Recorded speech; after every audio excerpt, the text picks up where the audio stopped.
everybody. Mike Burkholder, Contra Costa today. I'm here with Realtor John Fink of Delta Ranches and Homes of Brentwood. How are you doing, sir? Excellent. Yourself? Doing well. Excellent. So last time you were here, we were in a basement at the VFW. That is true. Now I'm in my own little office. It's very nice. And it's good to have you back. Thank you, sir. I appreciate it. So since the last time we talked, what's new in the market in East County? Well, we've got a few things going on right now. The market is what we're calling in its thaw, meaning that over the holidays, the market generally kind of slows down, and now we're starting to see more listings come on the market. We're starting to see the activity pick up. We had some very interesting things happen sales-wise over the holiday season, where we did see some $1 million sales in Brentwood, and we saw some over $600,000 sales in Oakley. So the market is definitely ticking up. We're still not like the Inner Bay Area. We're seeing, where they're seeing multiple offers and huge growth. I actually read an article in the paper last week about a house in Sunnyvale that sold for $750,000 over its asking price. Jeez. For a 1,600 square foot home that sold for $2.4 million. So not quite there yet, but the market is looking up here in East County. A lot of positive activity. A lot of the realtors are feeling we're going to have a good year. But we've got two very interesting things that have come up recently that might be interested, the viewers might be interested in. What are those two things? So I'm glad you asked. No, so one of the things that we're seeing is relation to BART. Which is right there, by the way. Which is right out there. A lot of people were wondering how BART was going to affect our market.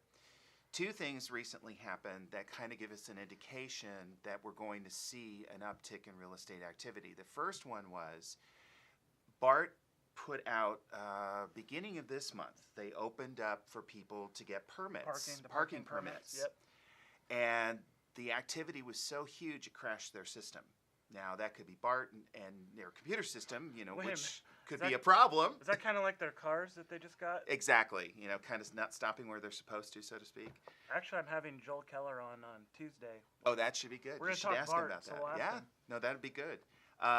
And in that conversation, we found out that there were several people that bought BART passes for this lot in particular that are not even residents of the area. They're planning on being residents of the area. So you've got people already planning to move here in anticipation of So they're BART. stealing the parking spots? Yes, essentially. Yeah. That's just survival of the fittest, I guess, when it comes to parking. So you would think that if you're going to buy a parking spot, one of the requirements would be you actually live in the area? You would think so. Okay. You would think so.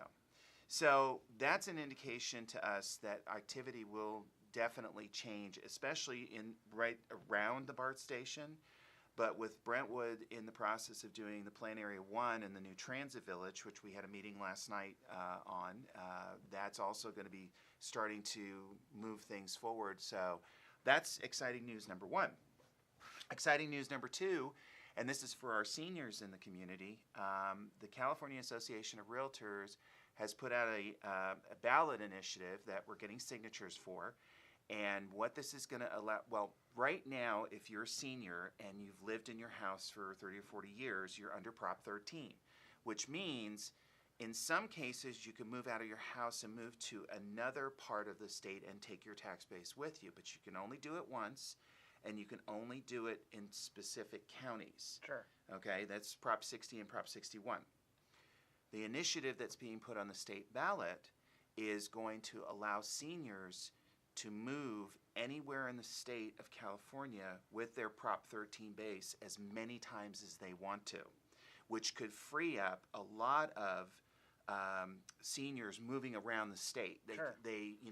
I have a client right now that has a house in Livermore that, she's under Prop 13, and she'd be able to move that base over here into Brentwood where she wants to buy.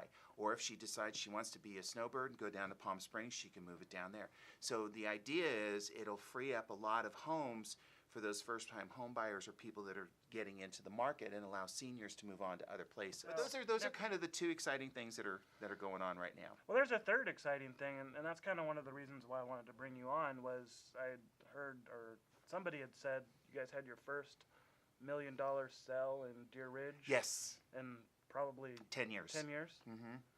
When we first moved into the neighborhood, we had a number of homes that were selling for over $1 million. And that was pre-recession. And the market went way down, and it's come back up again. But just recently, one house in particular sold for $1.13 million, and we were really excited. There's a lot of controversy right now between the two golf courses with the situation of the consolidation and the senior facilities. But one of the things that I like to think is that there's a lot of sections in Deer Ridge and in Shadow Lakes that are not going to be so much affected, where I don't think the property values are going to suffer as greatly. And if that were the case, you wouldn't be seeing $1 million sales and $800,000+ sales, which is pretty exciting. Yeah, and then one of the other things that was interesting to me was, Antioch and Oakley residents that maybe want to move into other communities, they actually haven't appreciated as quickly as Brentwood did. Yes. Because I'm running into that right now. Sorry, Oakley. But Oakley's doing pretty good for themselves. Doing So is okay. Antioch. But, it's time to get out of there. Sorry. But trying to get into Brentwood, holy smokes. How does anyone get into there with the homes going like boom, boom, boom, boom, boom? The thing about moving into a community that's in a boom phase like we are is you have to, first of all, you have to have the right professional helping you with your real estate purchase. Then you have to have the right loan officer, because you have to have everything ready to go. You got to be prepared. But what you need to do is, a lot of people don't think about this, is you need to look at how is my tax base going to be different from where I'm at to where I'm going. And that's where you end up making the savings, because a lot of the first-time home buyers are in that 500 to 550, and I still can't believe I'm saying this, because like 4 years ago it was 350,000. But a lot of people need to look at what they're paying in taxes versus where they're going, because the way Oakley's tax structure is set up is they have very high tax bases in some neighborhoods. So you could be paying, not in your circumstance, but some Oakley residents. I'm paying more. Yeah, some people can be paying more in taxes where they're at in Oakley, where they could move to the same house in Brentwood and save 25% on their taxes. See, I'm in the part of Oakley that gets that Antioch tax. Yeah. So yeah, that's an extra. So that's one of the money. things. That's one of the things between the two that where you were sitting and seeing the appreciation. The other thing about then when you look at Antioch's volume, there's just so many houses in Antioch versus Brentwood. We're 61,000, where Antioch's 110 now. Yeah. Population. So quite honestly, Antioch is the most affordable market in East County. It is, if you're looking for a home and you're a first-time home buyer, there's some great neighborhoods in Antioch. That's a lot of bang for the buck. Exactly. Especially the larger homes back pre-recession that were selling for well over $1 million, you could pick up for $550,000 and $600,000, and have a 4,000 square foot house up in the hills. So there's definitely a lot of advantages to that. Perfect. Just for the audience purposes, Michael Paul fixed our preamp, so now you can hear us a little better. Thank you, Michael. Which is good. So getting back to the real estate stuff, what could people expect in 2018? Because with the presidential craziness, some of our state craziness, I mean, True. Everyone wants to crystal ball of what to expect from real estate. Well, a lot of what's going on right now is going to depend on how all of the definitions and translations of the tax code is going to be, which is still being worked on. We're still getting bits and pieces of information. It's definitely going to impact us, those of us, that pay more than $10,000 in property taxes and things like that. So a lot of people are in a phase right now where they're readjusting how their purchases are going to be and what their real estate portfolios are going to look like this year. One of the things that's going to be important is that the market, the Bay Area is still in a growth phase because of what's happening in the industry itself, with the computer industry, Silicon Valley. That's still continuing to radiate out, and there are still people that are looking for affordable homes. If there's no indication, is the jobs are going to slow down. So as long as the jobs don't slow down, the housing market is going to keep doing what it's doing, because people need to live here. So, but one of the things that cities and municipalities are going to have to get more realistic is high density housing. And it's all about not in my backyard. You don't want apartment buildings, we don't want townhouses, but that's going to be something, people have to live somewhere. And Dublin did it.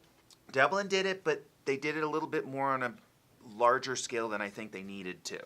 because they're getting their city council's getting pressure, their school district's under tremendous pressure. I'm not going to cast stones at someone else's issues, but that's where you grew too fast. And one of the things that we're trying to do, especially in Brentwood, is we're trying to keep that under control to a certain extent. So as long as the job market keeps doing what we're doing, we're going to be still seeing the larger. One thing that actually came up recently, I was actually in a discussion with somebody on Facebook about high density apartments, and they were saying, well, we don't need to have these because it's going to bring terrible things to Brentwood. And I said, well, let's flip the coin. If you have a child that grew up in Brentwood, do you want that child living in your house until they, can afford to buy their own home, which most millennials are not interested in buying a home? Do you want to have that happen? And what I told this person was, my daughter grew up in Brentwood. For the last 14, 15 years, she grew up here. She wanted to stay here, but she didn't want to live at home anymore. She wanted to be independent. So she has to go and she has to rent an apartment. So I tell people there's a reason why we need this housing in order for our kids who want to stay here and be part of the community. That's why we need this type of housing. It's not the bad coming in, it's the good that's staying in our community that we need to support. So you said two things there that I want to kind of follow up on. Okay. Number one, you say real estate portfolio. Mm-hmm. Is one enough? Or 2, 3, 4? I said that. I only said that because I deal with a lot of investors. I run, I have the property management, and I've got clients that have 2 or 3 homes. I get it. I'm just teasing you. All right. And number 2, what does an apartment go in Brentwood? Oh, wow. 17, depending on the size, it could be anywhere from $1,750 for a 1 and 2 bedroom up to $2,100 for a 3-bedroom apartment. When you start getting into houses. Sure, what about rentals for houses? Okay, so I just took on a new client that's renting out a 4,400 square foot house, and the rent's going to be $3,750 a month. Okay, what about like a normal person with like a 2,000 square foot house? $2,250 to $2,500. Wow. Where a couple of years ago I had rentals in the $1,800 to $2,000.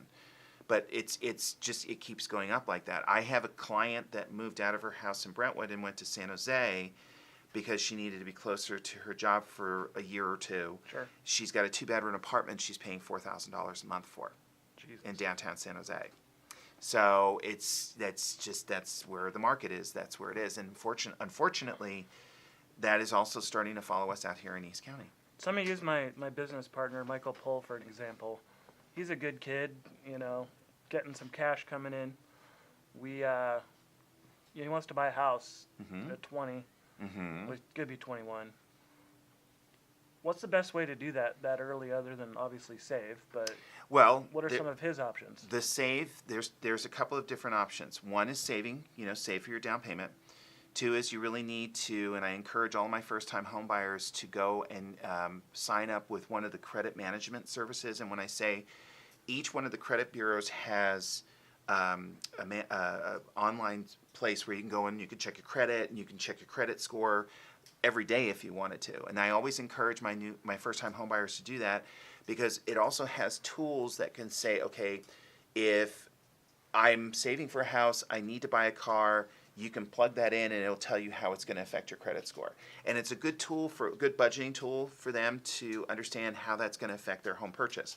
The third thing is that you have to, again, professionals, a realtor and a loan officer that can really help guide you along the way. My loan officer, she's worked with people from 6 months to 2 years to try and get them to a place where they can get a mortgage loan. And that's important because you need those professionals to help you along. It's navigating through all of the ins and outs of real estate can be very confusing, and you need to find the right people to set you on the right path. So realistically, though, and I'm totally hypothetical, don't hold him to this. For like let's just say $600,000 home, or should we use $500,000? $500,000, yeah. So for a $500,000 home, what's that kind of down payment looking like? Well, if you're going to do FHA, which is you can minimum of 3.5% down, and you usually, if you want to get a good interest rate, your FICO score needs to be around a 680. You're looking at $15,000, $15,000 to $17,000, and that would cover your down payment and your closing costs. That's it. That's it. So I could add my portfolio. That's true. But FHA doesn't do rental properties. So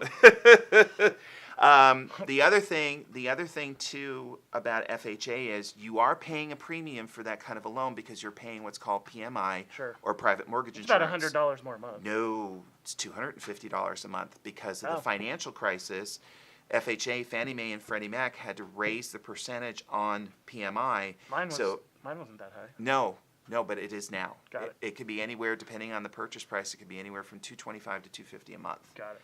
So, but the thing is if you start with an FHA loan now, the way prices are appreciating, and the trigger for those of you who don't know about FHA, you can get out of paying the PMI as long as once your house value gets up to a certain point, and then you can refinance and get rid of it. Sure. We talked about, like a 20-year-old kid, but what about the people that have been in their homes for 7, 8 years, looking to upgrade? I kind of joke about Oakley moving out of there, but how in the world what do you do with all that equity and still be able to afford kind of keep it around the same payment? Well, it depends on what you buy up to. Of course, if you're going to buy a house that's going to be more expensive, your payment's going to be higher. But Yeah. your equity is definitely working for you for a couple of reasons. One is the more you put down, the lower your interest rate. So right now, you could be paying 4% on your mortgage, but if you're going to be putting $200,000 down on a house, your interest rate could probably drop to 3.5%. Or if you want to spend a little more on your closing costs, you can actually buy down the rate another eighth. Now, that's a catch-22, though, for some people like you, because since you're self-employed, it's sometimes better to have a little bit of a higher interest rate for that tax write-off. Mm-hmm. Okay, so that's something something you want to talk to your CPA about. The other thing. Who are a good CPA? Who's a good CPA? Give some shout-outs. Ron Reagan is a great CPA. Bob Jones, who's in our Rotary Club, is amazing. He also does the finances for the John Marsh Historic Trust. So he does a great job. So those are two people I would recommend. You got a third? Third. I don't know too many CPAs. Those are the only two that I know really All well. right. So anyway, the other thing is that when you're looking, the trick is to get the equity to work for you for the next purchase. But that means your offer would be contingent. So that means you have to sell your house in order to buy the next house. Sure. But when you do that and put in your offer, your house needs to be listing ready, meaning photographs are taken, it's clean, it's ready to go on the market, you've already got the listing papers put together. So then that way when you go to make your offer, boom, you're on the market, and that makes your offer look much better for any of the other contingent offers. Well, John, just want to say thank you for coming on. It's always fun to having have me. you talk about real estate and what's going on in East Contra Costa County. If you got any real estate questions, email John. I'll put your email in the description. Perfect. Please like, subscribe, follow, share, leave comments, start the discussion. Snide remarks are welcome. We'll talk to you. See you next time when we have Joel Keller from BART. That should be a fun one. That should be. So, take care.